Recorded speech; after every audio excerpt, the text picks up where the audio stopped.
Hello दोस्तों, आपका स्वागत है आप अपने चैनल मेंटोर और मेंटी पे। दोस्तों, जैसा कि आपने देखा होगा कि जो ट्रांसफॉर्मर होता है हमारा, तो उसकी जो रेटिंग होती है बेसिकली वोल्ट एम्पेयर या किलो वोल्ट एम्पेयर में होगा। उसे आपने कभी भी किलो वॉट में नहीं देखा होगा। और दोस्तों, ये पर्सन की जो हमारा ट्रांसफॉर्मर होता है उसकी जो रेटिंग होती है वो वोल्ट एम्पेयर या किलो वोल्ट एम्पेयर में ही क्यों होता है। बहुत सारी कंपनी जैसे टाटा पावर हो गया, सीमेंस हो गया, इनमें पूछा जाता है। ये एक बेसिक प्रश्न होता है जो हर एक इलेक्ट्रिकल स्टूडेंट को पता होना चाहिए। तो जैसा कि दोस्तों हम जानते हैं, जो हमारे इलेक्ट्रिकल डिवाइसेस होते हैं, तो उनकी जो मतलब रेटिंग होती है ट्रांसफार्मर की, वो हमेशा वोल्ट एम्पियर या किलो वोल्ट एम्पियर में ही होगा। ठीक है। मोस्टली जैसे अगर हम ट्रांसफार्मर की बात करें जो पावर डिलीवर करते हैं, जैसे हम जानते हैं कि डिवाइसेस हमारे दो तरह के होते हैं। तो पहला डिवाइसेस हमारा क्या होता है, जो पावर को डिलीवर करे। ठीक है, जैसा कि ट्रांसफार्मर एग्जांपल में। ठीक है। दूसरा हमारा होता है जो पावर को क्या करे, एब्जॉर्ब करे या कंज्यूम करे। ठीक है, कंज्यूम द पावर। ठीक है, जैसे हमारा मोटर हो गया। मोटर क्या होता है, पावर को कंज्यूम करता है। ठीक है। तो हम इस वीडियो में ये जानने की कोशिश करेंगे कि जो पावर डिलीवरिंग डिवाइसेस है जैसे कि ट्रांसफार्मर, तो इसकी जो रेटिंग होती है वो वोल्ट एम्पेयर या किलो वोल्ट एम्पेयर में ही क्यों होता है। तो दोस्तों, हम जानते हैं कि जो ट्रांसफार्मर होता है उसमें दो तरह के लॉसेस होते हैं। ठीक है, कितने तरह के लॉसेस होते हैं, तो टू टाइप्स लॉसेस जो होते हैं हमारे ट्रांसफार्मर में, फाउंड इन ट्रांसफार्मर। ठीक है, ट्रांसफार्मर में हमारे दो तरह के लॉसेस होते हैं। तो कौन कौन से, तो पहला हमारा होता है कोर लॉसेस और दूसरा होता है हमारा कॉपर लॉसेस। अच्छा दोस्तों, कोर लॉसेस को हम आयरन लॉसेस भी कहते हैं। ठीक है, और इसको हम कांस्टेंट लॉसेस भी कहते हैं। ठीक है, और कॉपर लॉसेस जो होता है उसे हम वेरिएबल लॉसेस भी कहते हैं। ठीक है। नेक्स्ट देखते हैं कि जैसा मैंने पहले पहला लॉसेस बोला था, कोर लॉसेस।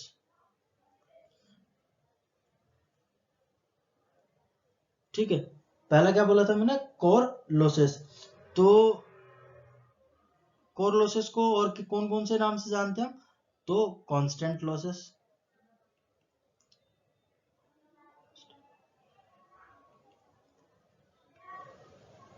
ठीक है, और क्या हो जाता है आपका, आयरन लॉसेस। ठीक है।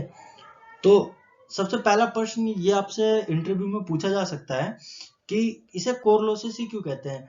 दोस्तों, जब हम टाटा पावर का इंटरव्यू देते हैं, जैसे मैं अभी टाटा पावर में असिस्टेंट ऑफिसर हूँ, तो मैंने अपने कई सीनियरों से या मेरे साथ के जो कलीग है, जब उनका इंटरव्यू खत्म हो गया था तो मैंने उनसे पूछा था।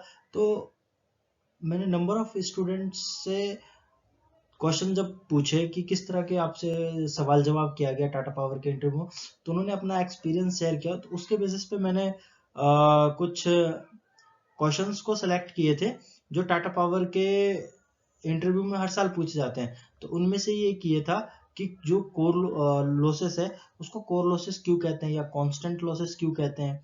ठीक है, या फिर आयरन लॉसेस क्यों कहते हैं। तो दोस्तों, जैसा कि हम जानते हैं कि जो ट्रांसफार्मर का ये जो कोर है, स्टील कोर, किसका बना होता है ये, तो स्टील, लेमिनेटेड स्टील का बना होता है। ठीक है, तो कोर स्टील का बना होता है और जो लॉसेस होता है इस कोर में ही अकर होता है।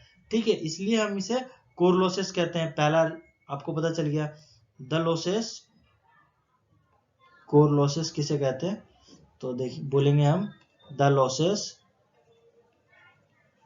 विच अकर इन कोर ऑफ ट्रांसफॉर्मर। ठीक है, तो उसको हम क्या कहेंगे, कोर लॉसेस। दूसरा, इसको कांस्टेंट लॉसेस कहते हैं।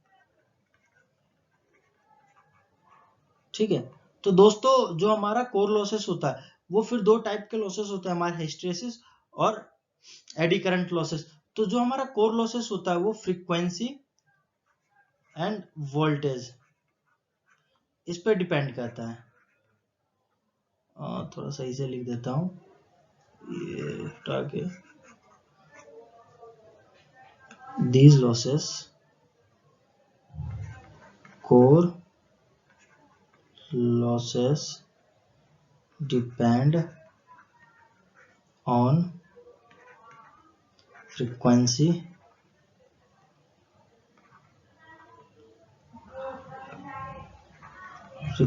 and voltage, and we know that these two quantities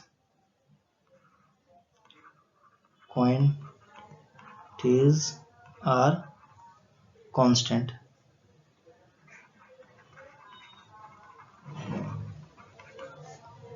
so that these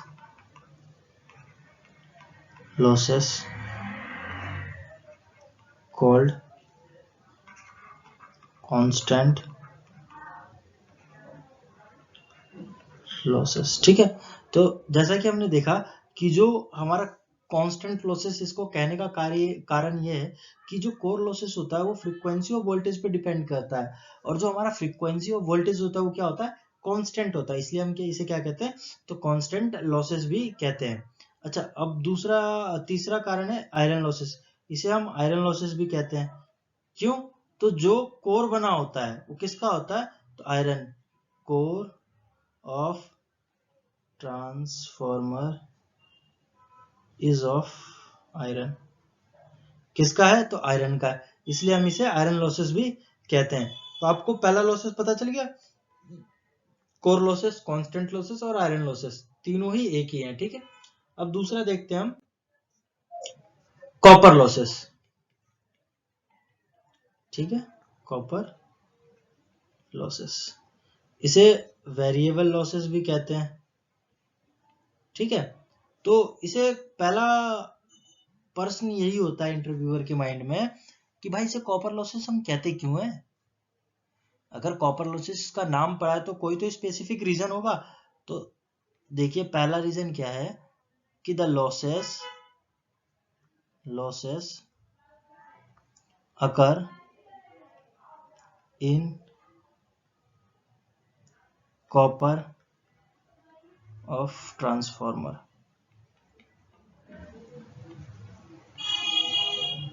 ठीक है, तो जो ट्रांसफॉर्मर की जो ये हमारी बाइंडिंग्स है, ये किसकी होती है, कॉपर की होती है, और इसमें जो लॉसेस होता है, इसलिए हम इस लॉसेस को क्या कहेंगे, कॉपर लॉसेस कहेंगे। अब दूसरा, इसको हम वेरिएबल लॉसेस कह रहे हैं। क्या कह रहे हैं, वेरिएबल लॉसेस कह रहे हैं। तो दीज लॉसेस क्या करेगा, ये डिपेंड करेगा करंट ऑफ लोड, या लोड करंट कह लो आप सिर्फ। ठीक है, तो जब हम इसमें लोड कनेक्ट करेंगे, ठीक है, ट्रांसफॉर्मर से, तो जो लोड करंट होगा वो उस पर डिपेंड करेगा, लोड करंट के आई के स्क्वायर के प्रोपोर्शनल होता है ये। ठीक है, और जो लोड करंट होता है, जैसे जैसे आप लोड को इंक्रीज या डिक्रीज करोगे तो वो वेरी करेगा करंट हमारा। ठीक है, इसीलिए इसे हम वेरिएबल लॉसेस भी कहते हैं। तो अब जैसा कि हमारा टॉपिक क्या था कि ट्रांसफॉर्मर की जो रेटिंग होती है उसे केवीए में क्यों रखते हैं, तो सिंपल सा फंडा है कि जब भी कोई हम इलेक्ट्रिक डिवाइस लेते हैं, ठीक है, तो इसका एक सिंपल सा जवाब है कि ट्रांसफार्मर की रेटिंग केवीए में क्यों होती है, किलो वोल्ट या वोल्ट एम्पेयर में क्यों होती है। तो हम जानते हैं कि जो रेटिंग होती है, rating of any electrical device depend upon losses. ठीक है, at the time of manufacturing,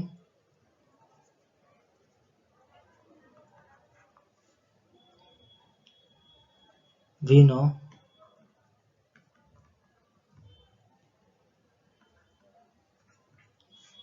voltage and current and we haven't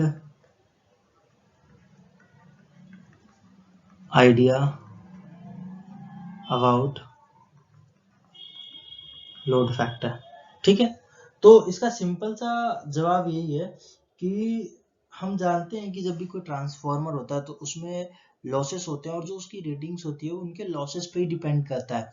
ठीक है, तो हमें जो हमारा कोर लॉसेस होता है या जो कांस्टेंट लॉसेस होता है उससे हमें वोल्टेज का अंदाजा लग जाता है। ठीक है, क्योंकि वो वोल्टेज पे डिपेंड करता है। फिर उसके बाद जो हमारा कॉपर लॉसेस हुआ, ठीक है, तो कॉपर लॉसेस की अगर हम बात करें तो उसमें जो होता है वो हमारा करंट पे डिपेंडेंट होता है, तो यहाँ हमें करंट का आइडिया हो जाता है।